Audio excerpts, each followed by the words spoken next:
as well as Imam Suhaib Webb.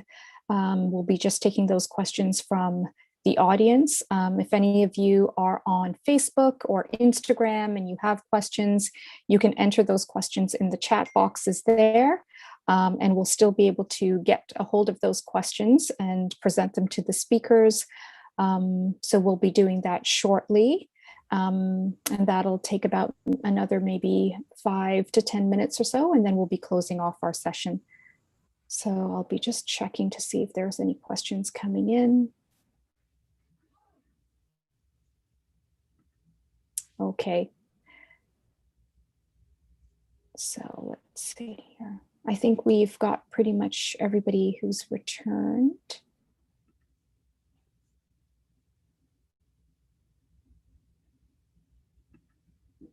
I think we're still waiting for the members from room 1 to join. The other, okay.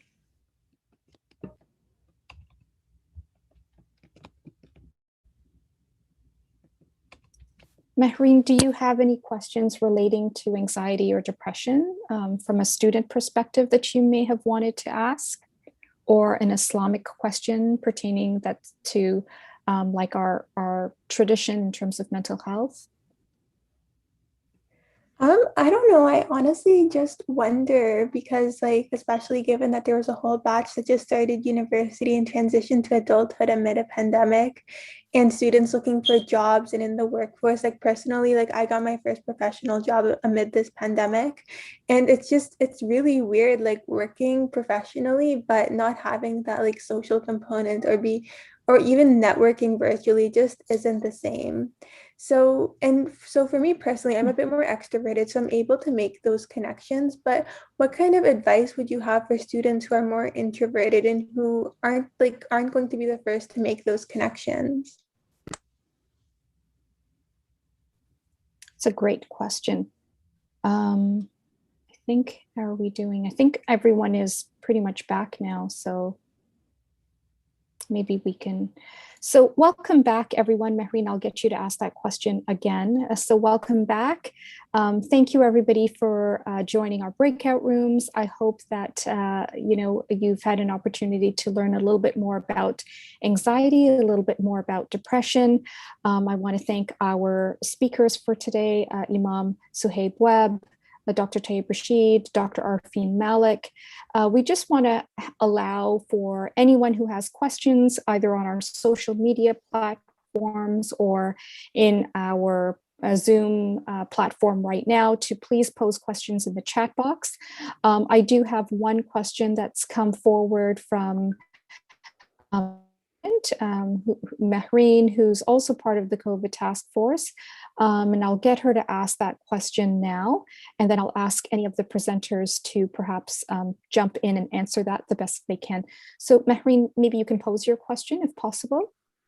Yes, of course. So it's basically pertaining to a lot of social awkwardness and kind of like people who are like more used to staying at home now and who maybe aren't as extroverted, and especially given that there's a whole realm of students who started professional education and post-secondary amid this pandemic. So what kind of advice would you have for people who are a bit more introverted when it comes to reintegrating back in society or making important connections which will help them move forward in life? Any of our speakers can jump in. I'm happy to kickstart, and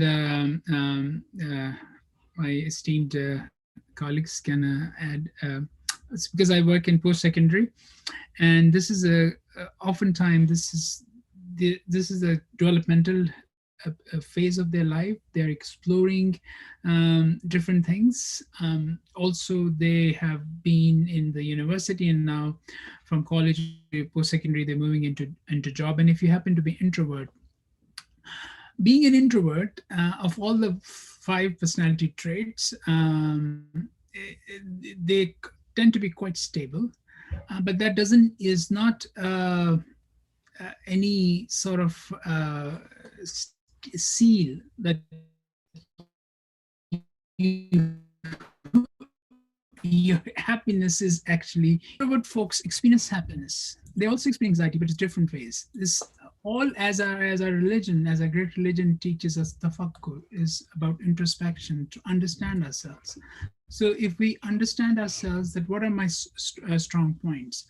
So if someone who is introspective or introverted, what gift they bring? They bring the great gift of listening. In a world which is so much chatterbox, where people don't stop, they can listen. So that's a great power. And with the listening comes observation. So rather than going into this new situation post-pandemic, observe.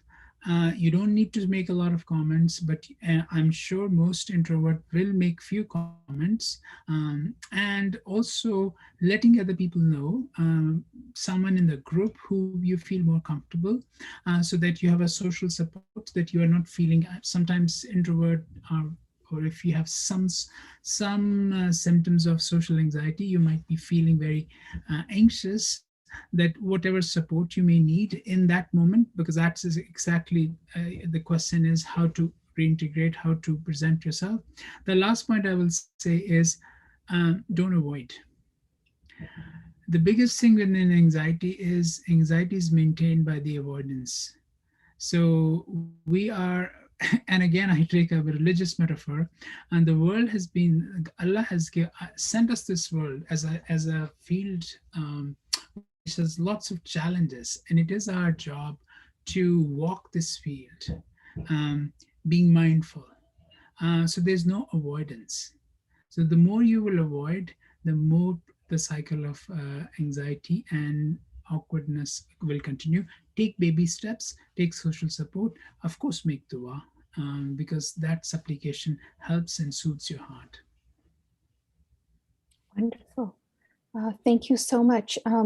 Can I ask the other speakers to jump in just to contribute to Dr. Tayyab's wonderful response?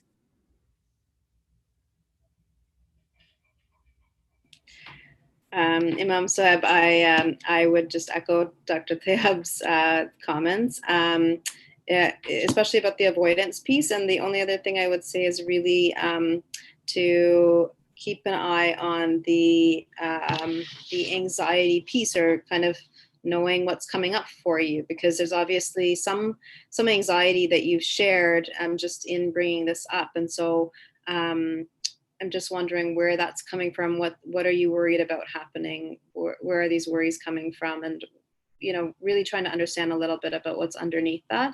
That's my kind of psychotherapy type of lens with it, just because I really feel like really understanding the underlying cause can really be helpful, just in understanding yourself a little bit better. So I think even with Dr. Tayyab, I love that, you know, looking at the pearls and looking at the positive ways that you can contribute, but also just understanding where is my kind of stumbling, what are the barriers that I'm coming up against, and where do I need a little bit more supports, and who can those supports be for me? So that's all we had to offer. Thank you so much, Dr. Malick.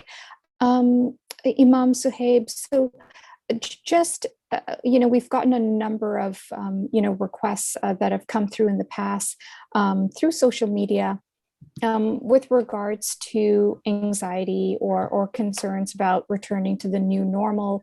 I'm just wondering if you can perhaps bridge some of our understanding in terms of, you know, our spirituality and you know, helping us to put it in context in terms of fortitude and resilience. Our next workshop is actually going to be delving a little bit deeper into cultivating resilience. But could you perhaps maybe give us an Islamic perspective on what it means to have fortitude or resilience, and how does that tie into the anxiety piece? I mean, I think you have two really well qualified guests who can certainly address this better than I can. There's no difference between qualified medical advice and Islamic advice, right? Those are kind of seamlessly running together. I think the only thing I would say, and I've noticed recently, I was in New York City. Those of you who know, New York City was hit really hard. You know, we saw morgues in parks. So you have kind of a cathartic reaction to things, and there is a lot of trepidation.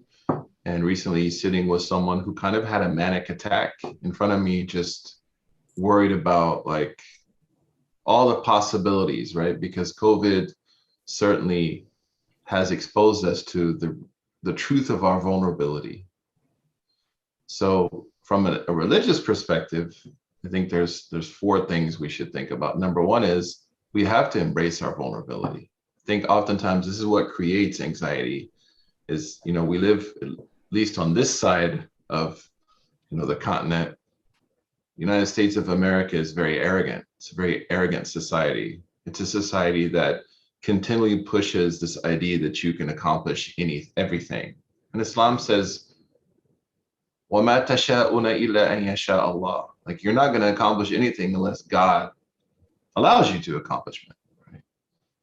So I think that's why sometimes I've noticed in my own life and life of others that, you know, you do a lot of editing in your 40s. You know, in your teens and your 20s, you're gonna, it's Tupac, it's you against the world. You're gonna transform the world. Right? Then in your 30s, you have kids, you realize, oh my gosh, I have all this college debt, a lot of things going on. And you begin to slowly run into kind of, I think, what are very important humbling moments. And then the 40s becomes like the time of editing. You know, let me fix this manuscript. And that leads to sometimes the I would say the expectation of success sometimes is not realistic. And that's why we encourage people to have mentors, right? People that you can kind of taper expectations. The second thing is I like to see is people have strong supporting casts. And a supporting cast isn't necessarily telling us what we want to hear, but a supporting cast is reinforcing our potential in a more realistic way and framing it, and even our success, right, and our failure in a way that's much more like normalized. I think at least on this side of the boat, again, failure is seen as a disaster, right? Whereas we know that there were many great Muslims who became great through failure. Omar is perhaps one of the best examples of this, right? He failed, and then in NYU, we don't call it conflict transformation resolution. We call it conflict transformation, right? How do you transform sometimes failure? In my company, one of the questions that I ask people when I hire them is like, how have you failed? They're like, what? I was like, yeah, I want to hear like, what was your greatest failure?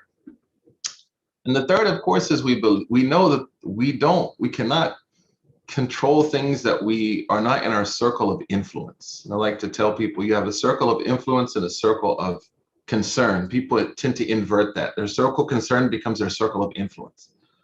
Whereas what can I really impact? And then finally is we leave it to God, right?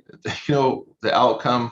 And it's okay to struggle with that, even in our aqidah, right? That sometimes we may struggle with the bitter reality of providence, but that's okay. So I think those are kind of four ways to think about this, you know, is tapering expectations to align with our true potential, pushing ourselves a little, but not to the point that later comes to haunt us. Number two is having a strong supporting cast, right? People that help also balance out our expectations. Number three that I mentioned earlier is thinking about circle of influence versus circle of concern. And then fourth is embracing failure and realizing that there are certain things that just are beyond our ability. We don't have control over them. Jazakallah. Thank you so much, Imam Suhaib. There is a question in our chat group, and can I invite Mona to maybe ask her question in person? Mona, would it be possible for you to unmute yourself and ask that question? Sure. Assalamu alaikum. Alaikum salam. I'm a little, my house tends to be loud, so bear with me. So my question is regarding those of us that have teenagers. And so it's been a very difficult year. Alhamdulillah, in Kingston, we've actually been quite lucky in that our kids were able to go to school in person until the most recent lockdown.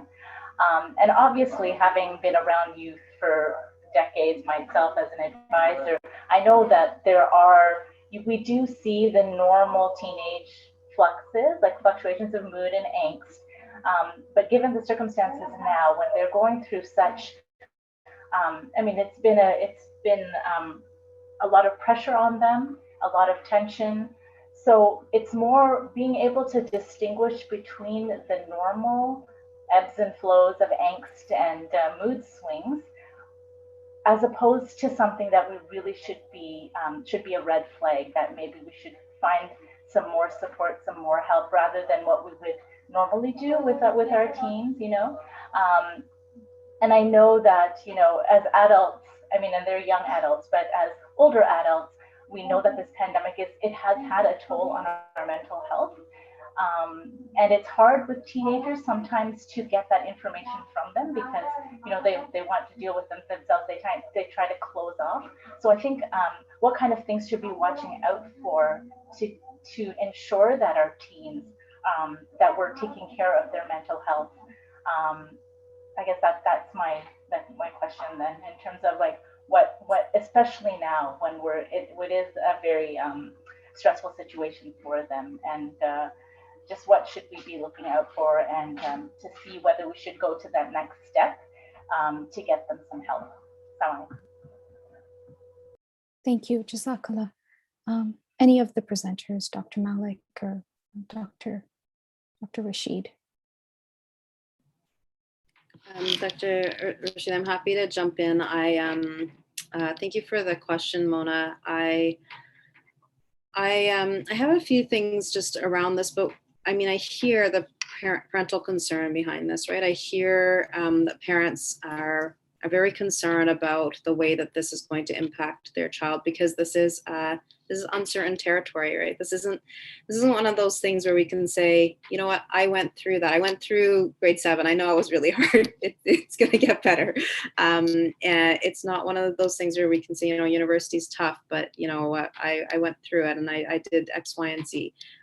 We haven't been through a pandemic. And so I think it's even hard for our kids to look to us for advice around this, because we haven't been through it. And I think we kind of have to be honest about that. We have to be honest about the fact that we don't know what it's like, actually, and we want to hear what it's like.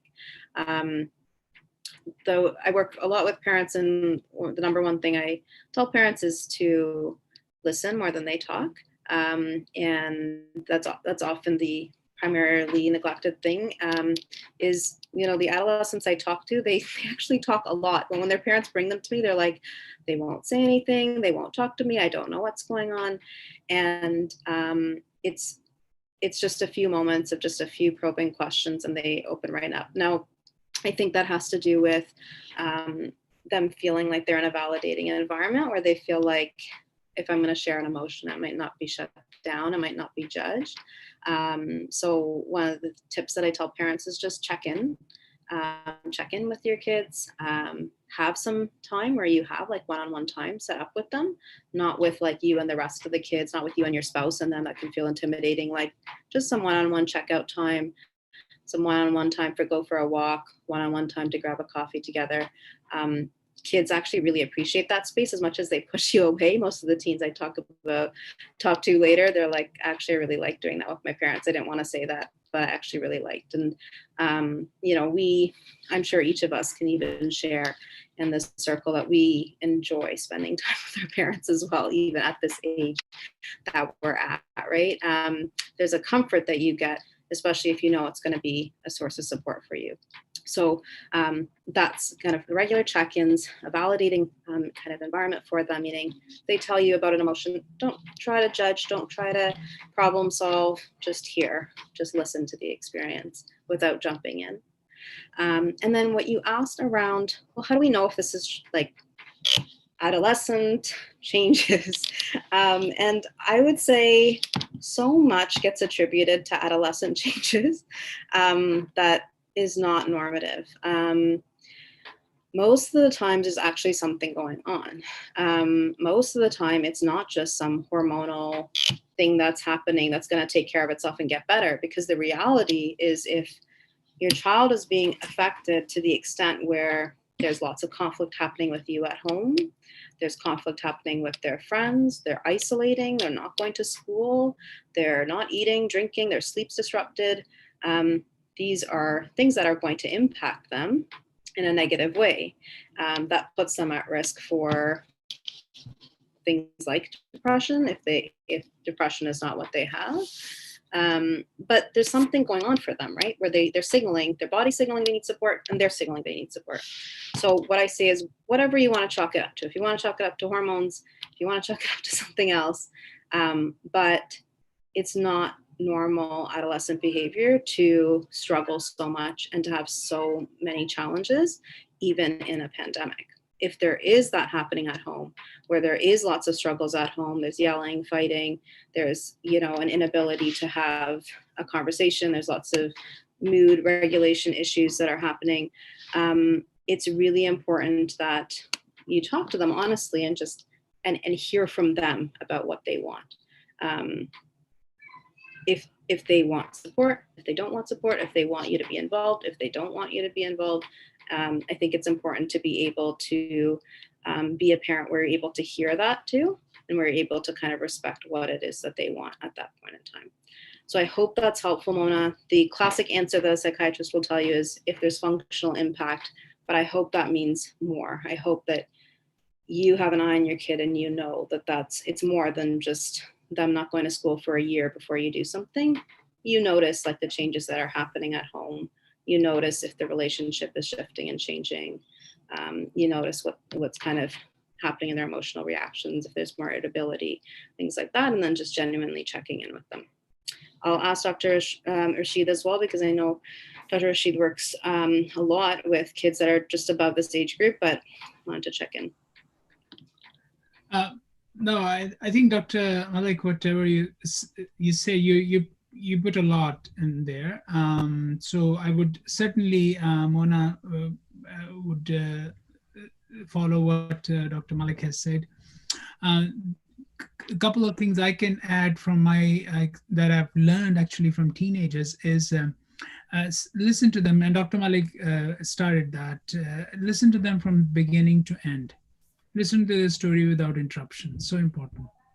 And number two, oftentimes our adolescents, and I'm glad Dr. Malick mentioned that so much is lumped into the developmental challenges, but we don't know. We would not know if we don't explore it. The one way to explore is to have more confident people in their lives. So unfortunately, we're becoming such an individualistic culture. The social fabric that used to bind our families and our communities is thinning. And there used to be, in my view, in an ideal world, Simona, I'm not saying it's possible, but think about it. Having someone in the family that you trust, someone in your social circle with who your child can talk. Because oftentimes because of issues of anger, because of fear of disappointment, expectations, and they would not tell you, because I hear day in, day out things from 18 to 24, that's the bracket I usually work. They tell me things which they would never ever tell their parents. And these tons of them come from Muslim backgrounds. So have someone, that person available. If that person is not available, be interested in their life. Dr. Malick said, going for a walk is very good.